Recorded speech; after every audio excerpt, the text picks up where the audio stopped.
बंदा मेरा नाम महरम है और मैं उसको अपने आप को हाथ लगाने की इजाजत नहीं दे सकती। ससुर अपनी बहू के इस पाक रिश्ते को बदनाम ना करे, इसको वो सजा मिलनी चाहिए ताकि कोई भी इंसान दोबारा किसी बहू के साथ ये करने की जुर्रत ना करे और वो समझे कि बहू एक तकद्दस रिश्ता है। मेरे पे तशद्दुद किया, मुझे हैरास किया, मुझे मारा, जानवरों से भी बदतर मारा, यहाँ तक कि मेरी जान तक लेने की कोशिश की।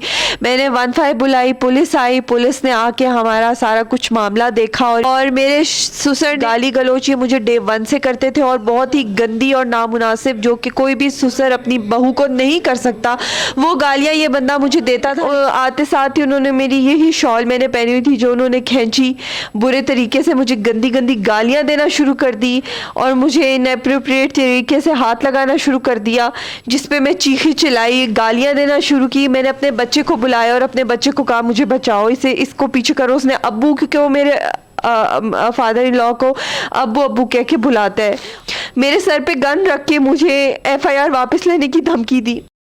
अस्सलाम वालेकुम, उर्दू 5 के साथ मैं हूं शगुफ्ता तस्लीम और इस वक्त मेरे साथ जो खातून बैठी हैं, ये इनका कहना है कि इनके जो ससुर हैं वो इनके ऊपर एक तो तशद्दुद करते हैं, दूसरा इनको हरास करने की भी कोशिश की है और इनकी बेसिकली पसंद की शादी थी और इनके जो ससुर है वो इसको एक्सेप्ट नहीं करना चाह रहे और किस तरह इन्होंने तशद्दुद, इनके जो ससुर है किस तरह तशद्दुद करते हैं। आपको इनका नाम बताऊंगी तो इनका नाम आमना, आपने एक दफ़ा एक पहले भी कहानी सुनी होगी आमना की, वो आमना और इस आमना में बहुत ज़मीन आसमान का फ़र्क है।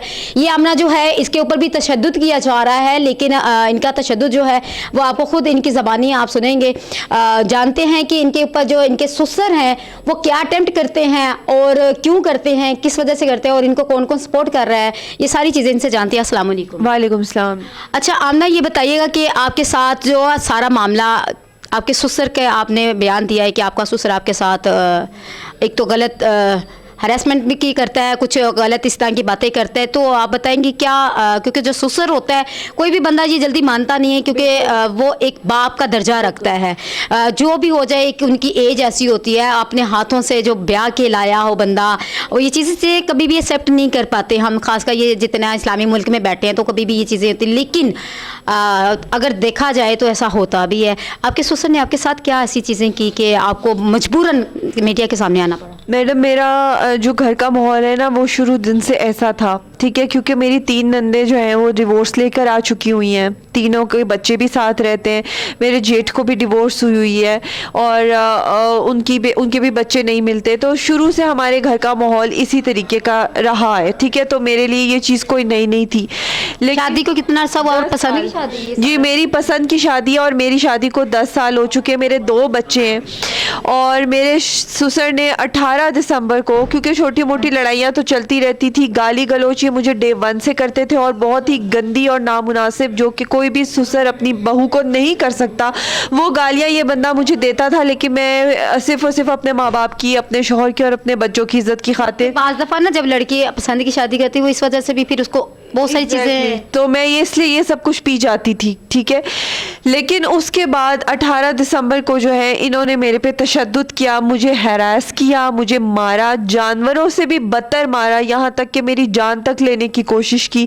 मैंने 15 बुलाई, पुलिस आई, पुलिस ने आके हमारा सारा कुछ मामला देखा और इन पे उसी दिन कार्रवाई कर रहे थे, लेकिन वो भी मेरे शौहर के दिल में अपने बाप को लेके सॉफ्ट कॉर्नर था और उन्होंने बोला घर का मामला घर में रहने दिया जाए और मैंने अपने शौहर की बात की रिस्पेक्ट की और सुलहनामे पे साइन कर दिया और घर आ गई। लेकिन आप ये देखें कि मेरी इतनी बड़ी कुर्बानी देने के बावजूद, हैरास होने के बावजूद, मार खाने के बावजूद, मेरे हस्बैंड को बाकायदा तौर पे मेरे ससुर ने इस बात पे फोर्स किया कि इसको डिवोर्स दो, ठीक है। शुरू से नापसंद करते थे, तो वो उन्होंने कहा, मेरी नंदों ने कहा, मेरे जेठ जो दोनों मेरे शहंशाह रियासत और हमायूं रियासत, दोनों ने मेरे हस्बैंड को कहा कि तुम इसको तलाक दोगे और हर हालत में दोगे और ये औरत इस घर में नहीं रहेगी। उसके बाद इनकी ज्यादतियों का सिलसिला मेरे पर चलता गया। उसके बाद इस खौफ के डर से मैंने 19 तारीख को अपना मेडिकल करवाया ताकि मैं 10 लोगों को, 10 रिश्तेदारों को बीच में डालूं और उनको बता सकूं मेरे साथ क्या जुल्म हुआ। और मेरा शादी के कितने अरसे बाद आपके साथ ये रवैया मेरे साथ शुरू से था, लेकिन ज़्यादा मेरी सास की डेथ के बाद शुरू हो गया, जो 2 साल पहले हुई थी। मेरा मेडिकल आया, मेरे मेडिकल के बाद फोर्स ज़्यादा करना शुरू कर दिया गया क्योंकि उसमें मुझ पर तशद्दुद साबित हो गया। इन्होंने मेरे पे बहुत ज़्यादा तशद्दुद, मेरे शौहर को प्रेशराइज़ किया, आग कर की धमकी दी, जायदाद ना देने की धमकी दी, हर किस्म की धमकी दी ताकि वो मुझे तलाक दिए, ये सोचे समझे बगैर कि मेरे 2 बच्चे ना एक सेकंड भी अपने वालिद के बगैर नहीं रहते। भी बच्चा वालिद के इतनी छोटी उम्र में, मेरे 2 बच्चे अपने बाप से दीवानों की तरह मोहब्बत करते हैं, ठीक है, वो अपने बाप के बगैर एक सेकंड नहीं गुजारते। इवन जब ये काम पे जाते हैं मेरे लिए उनको कंट्रोल करना मुश्किल होता है, और ये बात मेरे ससुर जानते हैं, मगर मैं हैरान हूँ कि उनका दिल नरम नहीं पड़ा ये बात देख के भी। बाप है, बाप की मोहब्बत, ठीक है, और वो ये देख के भी उनको नहीं हुआ कि मेरी औलाद रह ही नहीं सकती, और जुर्म तो उनका था, मारा तो उन्होंने था, मुझे हैरेस तो उन्होंने मुझे किया था इसके बावजूद। लेकिन फिर मेरे दिल में ये आया कि जिसके दिल में अपनी बेटियों की 3 तलाकें और अपने जेठ की 4 तलाकों से फ़र्क नहीं पड़ा, तो मेरी 5वीं करा के भी उसको फ़र्क नहीं पड़ेगा। उसके लिए मोहब्बत का वो है ही नहीं, जज्बा ही नहीं होगा। आपको बेटी कभी माना ही नहीं, कभी माना ही नहीं। उसके बाद उसने मुझे मुसलसल हैरेस करने के लिए कि मैं इस केस से पीछे हट जाऊँ, 21 तारीख को दोबारा मेरे साथ सेक्सुअल हैरेसमेंट करने की कोशिश की ताकि मैं किसी भी तरह डर जाऊँ और ये केस वापस ले लूँ। लेकिन यहाँ पे उनको ये नहीं पता था कि आमना नहीं है, यहाँ पे तैमूर की वाइफ नहीं है, यहाँ पे 2 बच्चों की माँ है, और माँ से बड़ी ताकत इस दुनिया में कोई नहीं होती। ठीक है, मैंने FIR करवाई, FIR के बाद इन्होंने मेरे हस्बैंड को आँख भी कर दिया, मेरे हस्बैंड को सज़ा भी दी अपनी बीवी के साथ खड़े होने की। लेकिन मैं दुनिया से ये बोलूँगी कि कोई तो वजह होगी ना कि मेरा शौहर मेरा साथ दे रहा है, कोई तो वजह होगी ना कि वो अपनी ना जायदाद दे रहा है ना कुछ देख रहा है, क्योंकि उसके दिल में अपनी औलाद की मोहब्बत, और वो जानता है कि ये बंदा गुनाह कर रहा है और गुनाह पे गुनाह कर रहा है। अब मुझे मेरे तीनों जेठ में, मेरे इवन एक जेठ ने मुझे 2 दिन पहले, जिसकी मैं ऑलरेडी एप्लीकेशन दे चुकी हूँ, मेरे सर पे गन रख के मुझे FIR वापस लेने की धमकी दी। जेठ ने, मेरे जेठ शहंशाह रियासत ने मेरे हस्बैंड को रोज़ आगे बुला के कहते थे कि ये औरत, इसको तलाक दो और हम तुम्हारे साथ सुलह करेंगे क्योंकि तुम हमारी औलाद हो। अच्छा, जिस दिन आपको हरास करने की कोशिश की उस दिन आप घर में अकेले थे, आपका ससुर और आप?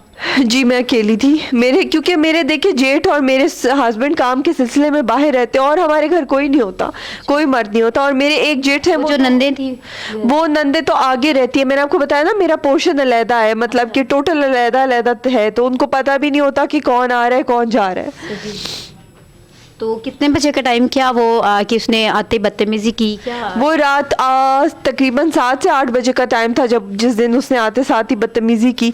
और शुक्र है उस दिन भी मैंने हिम्मत पकड़ के उनको कमरे से निकाला। और तो क्या सेक्सुअल हैरेसमेंट करना चाह रहे थे कुछ? जी बिल्कुल, उन्होंने मुझे आते साथ ही उन्होंने मेरी यही शॉल मैंने पहनी हुई थी जो उन्होंने खींची, बुरे तरीके से मुझे गंदी गंदी गालियाँ देना शुरू कर दी और मुझे इनएप्रोप्रिएट तरीके से हाथ लगाना शुरू कर दिया, जिस पे मैं चीखी चिल्लाई, गालियाँ देना शुरू की। मैंने अपने बच्चे को बुलाया और अपने बच्चे को कहा मुझे बचाओ, इसको पीछे करो। उसने अब्बू, क्योंकि वो मेरे फादर इन लॉ को अब्बू अब्बू कह के बुलाते हैं, और उसने कहा अब्बू मत करें, अब्बू मत करें। वो समझा कि ये मुझे मार रहे हैं और ये कह के उसने अब्बू को, मैंने और उसने अब्बू को कमरे से बाहर धक्का दिया और कमरा लॉक कर दिया। फिर इसकी बेटियां आई जो कि नशा करते थे, कोई शराब वगैरह पीते थे? वो नींद की गोलियां तो बहुत ज़्यादा मिकदार में लेते हैं, 9-9 10-10 गोलियां डेली बेसिस पे वो खाते हैं। लेकिन उस वक्त होश में थे जब आपके साथ? जी, मतलब कि इसी तरह कि क्योंकि वो एडिक्टेड हो चुके हैं इन गोलियों के। तो अब देखिए कि इतनी ज़्यादती करने के बाद, मारने के बाद, मेरे साथ हरासमेंट करने के बाद, मेरे साथ जुल्म करने के बाद, वो ये बात मानते ही नहीं कि उन्होंने कुछ नहीं किया। तो पुलिस उनसे सवाल करती कि ये जो इसके जिस्म पे ज़ख़म आई, ये किसने मारा? फिर उसको अगर तुमने नहीं मारा तो फिर किसने मारा? तुम्हारी वो अपनी 4 बेटियों को कभी, अपनी 3 बेटियों को कभी भी सामने नहीं लेकर आते। ठीक है, वो क्यों नहीं लाते? वो क्यों नहीं उनको लाते कि वो बताएं, क्या वो अपनी औकात दिखाएं कि वो मेरे साथ क्या कुछ कर चुकी है, सच्चाई ना, ताकि वो सच्चाई सामने ना आए। और इसके अलावा बार बार मुसलसल मेरे शौहर को, क्या उनके दिल में अल्लाह का खौफ ख़त्म हो चुका है? क्या वो कुरान पाक नहीं पढ़े हुए कि एक मियाँ बीवी की तलाक कराना कितना बड़ा गुनाह है? और वो भी मेरा जुर्म क्या है कि मैंने सिर्फ हक के ख़िलाफ़ आवाज़ उठाई, पसंद की शादी, और पसंद की शादी की, और मैं उनके गंदा काम, मकसद जो भी उनका वो पूरा नहीं कर सकी। सिर्फ ये मेरा गुनाह है जिसकी मुझे सज़ा दी जा रही है। आपके वालिदैन की तरफ से आपको सपोर्ट है और आपके ससुराल की तरफ से तो आपको किसी की सपोर्ट नहीं है? नहीं, मेरे ससुराल की तरफ से मुझे किसी की सपोर्ट नहीं है। हाँ, मेरे वालिदैन की तरफ से मुझे प्रॉपर सपोर्ट है। और आपके हस्बैंड की तरफ से तो? और जी, मेरे हस्बैंड की तरफ से मुझे प्रॉपर सपोर्ट है, अल्लाह का शुक्र है। तो आपको इंसाफ की कितनी उम्मीद है कि कितने इंसाफ आपको? देखिए, हमारे ये इदारे अगर इसी तरह की औरतों के इंसाफ नहीं करते तो आप आए दिन मर्डर, सुसाइड के केस सुनती रहती हैं, ठीक है। वो ऐसे इदारों की वजह से होती है जिन औरतों को इंसाफ नहीं मिलता। मैं हर इदारे से इंसाफ चाहती हूँ कि मेरे साथ बहुत ज़्यादा ज़्यादती हुई है। मैं एक पढ़ी लिखी फैमिली से ताल्लुक़ रखती हूँ, मैं ये सब कुछ डिज़र्व नहीं करती जो मेरे साथ हो रहा है। तो प्लीज़ मेरी मदद की जाए, मुझे इंसाफ दिया जाए। बहुत सारे क्योंकि नेगेटिव लोग भी होते हैं, बहुत सारे लोग कुछ और भी बातें करेंगे। बिल्कुल। तो आप ऐसे लोगों के लिए कोई मैसेज कुछ ऐसा? जी, कुछ लोग ये जिनके साथ होता है ना उनको पता होता है कि कुछ लोग ये समझते हैं कि मैं ये सब कुछ प्रॉपर्टी के लिए कर रही हूँ। तो देखिए, अगर मैंने प्रॉपर्टी के लिए करना होता ना तो मैं अपने शौहर ससुर की मार भी खाती, उनकी हरासमेंट भी बर्दाश्त करती और बंद कमरे में ताला लगा के रो लेती, लेकिन पुलिस तक आवाज़ ना लेके जाती, FIR ना कराती। इनहेरिटेड होके मेरे हस्बैंड तक, मेरे बच्चों तक सब कुछ मिल ही जाना था। लेकिन मैं ये जुल्म बर्दाश्त कर करके थक चुकी हूँ। वो बंदा मेरा नाम महरम है और मैं उसको अपने आप को हाथ लगाने की इजाज़त नहीं दे सकती। अगर मैं ये आवाज़ अभी नहीं उठाऊंगी तो वो ये हरकत बार बार करेगा, हर बार करेगा। इसने कितनी दफ़ा वैसे इस तरह की हरकत की है? 2 बार। देखिए, कोई भी औरत जो है इतनी जल्दी मीडिया पे एक तो पहली बात नहीं आती, दूसरी अपनी आवाज़ जो है इस तरह नहीं उठाती। और कोई ना कोई वजह होती है, कोई ना कोई मजबूरी होती है जिसकी वजह से वो आती हैं। अगर इतना इनका शौक़ होता तो ये कभी भी इस तरह जो है ये लगा के जो है नकाब करके ये चीज़ें करके भी ना आती। अभी भी कहीं ना कहीं इनका होता है। अगर फॉर एग्जांपल आपका जो ससुर है आपसे माफ़ी मांगता है या आपके रिश्तेदार आपको कह देते हैं कि इसको माफ़ करे, तो आप क्या कहेंगे इस हवाले से? जितना जुल्म उसने मेरे साथ किया है मैं उसको माफ़ नहीं करना चाहती, मैं उसको सज़ा दिलवाना चाहती हूँ। क्या सज़ा होनी चाहिए ऐसे मर्द के लिए? ऐसे बाप तो कहलाने का हक। मर्द के लिए वो सज़ा होनी चाहिए कि आज के बाद कोई भी ससुर अपनी बहू के इस पाक रिश्ते को बदनाम ना करे। इसको वो सज़ा मिलनी चाहिए ताकि कोई भी इंसान दोबारा किसी बहू के साथ ये करने की जुर्रत ना करे और वो समझे कि बहू एक तकद्दस रिश्ता है, ठीक है। वो किसी की बेटी है, वो भी उसी तरह जैसे ये अपनी बेटियों से मोहब्बत करते ना, इसी तरह ये भी किसी की बेटी है। ये समझे इस बात को कि ये भी किसी के जिगर का टुकड़ा है। और पसंद की शादी करना कोई गलत बात नहीं। अगर इन्होंने पसंद की शादी की है तो इसमें कोई हर्ज नहीं है, ऐसा ही है। बिल्कुल, पसंद की शादी करना अगर आपका हक इस्लाम ने मुझे दिया है तो ये हक ये मुझसे कैसे छीन सकते? जब मैं अपने शौहर के साथ खुश हूँ, वो हर चीज़ है, तो फिर ये मुझे क्यों नहीं खुश रहने देना चाहते? मेन बात तो ये होती है कि जब औरत अपनी पसंद की शादी करती है और अपने शौहर के साथ खुश रहती है तो मेन तकलीफ तो यही होती है। तो ये बड़ी लकी हैं कि एक हिसाब से बड़ी लकी हैं क्योंकि इनके शौहर इनके साथ है, इनको सपोर्ट कर रहे हैं। और दूसरा जो है एक दूसरी तरफ देखा जाए तो इनके ससुर की वजह से इनकी ज़िंदगी जो है बिल्कुल उदाहरण बन चुकी है।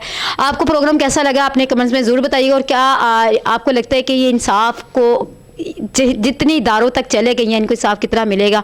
आपको भी पता है इंसाफ के इदारे कितने पॉजिटिव और किस तरह इंसाफ देते हैं। अपने कमेंट्स में ज़रूर बताइएगा। इसी के साथ अपनी होस्ट गुफ्ता को इजाज़त दीजिए। अल्लाह हाफिज़।